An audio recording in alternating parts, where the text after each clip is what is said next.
এক সুন্দরী তরুণীর প্রেমে প্রতারণার শিকার হয়ে সংসার ধর্ম ত্যাগ করেছিলেন তিনি।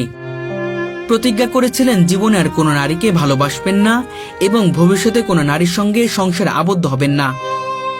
ঠিক সেই কথাতেই আজও অটুট রয়েছেন তিনি। মাথায় টুপি, শরীরে পাঞ্জাবি, একেবারে সাদামাটা জীবন তার। নাম তার গোলজার হোসেন, বয়স এখন প্রায় ৮০ বছর। জীবনের এতগুলো বছর তিনি একাই কাটিয়ে দিয়েছেন। না আছে সংসার, না আছে নারী, না আছে পারিবারিক বন্ধন, শুধু আছেন তিনি আর তার খোদা।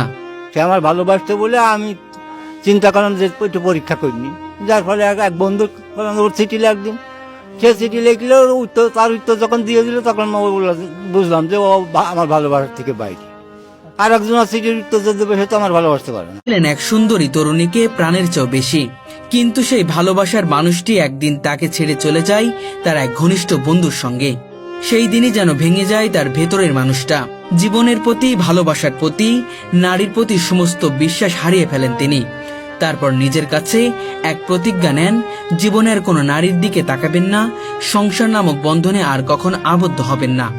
এখন নারী জাতকে আমি তো আর বিশ্বাস করি না। অনেকেই বলে যে সব নারী তো সমান না, একটা নারী আমি আমার সঙ্গে আসুক, ক্ষুধার ভালোবাসতে আসুক, কিটা আসবে? সে আমার কাছে কোনো কিছু চাবে না, শুধু ইবাদত চাবে, আর কিছু চাবে না। সে যৌন শক্তির ভিতরে যেতে পারবে না, সন্তানের ভিতরে যেতে পারবে না। প্রেম তো সন্তানের তো প্রেম হয় না, প্রেম তো পবিত্র। নারী ও সংসার ত্যাগ করে তখন থেকেই তিনি শুরু করেন খোদার পথে যাত্রা। নিজের গ্রাম ঝিনাইদহের হরিণাকুণ্ড উপজেলার শহরতলির পার্বতীপুর নির্জন এক মাঠের ভেতর নিজের হাতে একটি ছোট্ট ঘর নির্মাণ করেন। সেই ঘরের পাশেই গড়ে তোলেন বিশাল এক মসজিদ, যেখানে একসাথে শতাধিক মানুষ নামাজ আদায় করতে পারে। খোদার সন্তুষ্টির জন্যই এই মসজিদ নির্মাণ করেন তিনি।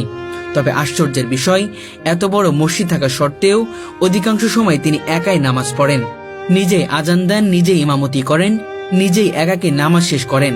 কারণ এলাকার মানুষ কেউই তেমন আসে না তার মসজিদে। কেউ ভাবে সংসার না করার কারণেই তিনি অন্যরকম মানুষ, কেউ আবার পাগলও বলে ডাকেন। সে আমাদের এলাকার দাদু হয় আমাদের, সে ভালো মানুষ, তার কোনো কুকাম করা আমাদের জীবনে দেখিনি। সে তার নিজের টাকার মসজিদ, সে একাই নামাজ পড়ায়, একাই আজান দেয়, একাই ইমামতি করে। চোখে এখন ভালোভাবে দেখতে পারেন না, তবু প্রতিদিন নিয়ম করে কোরআন তেলাওয়াত করেন। ৫ ওয়াক্ত নামাজ, জিকির আর খোদাকে স্মরণ করেই কাটে তার প্রতিটি মুহূর্ত।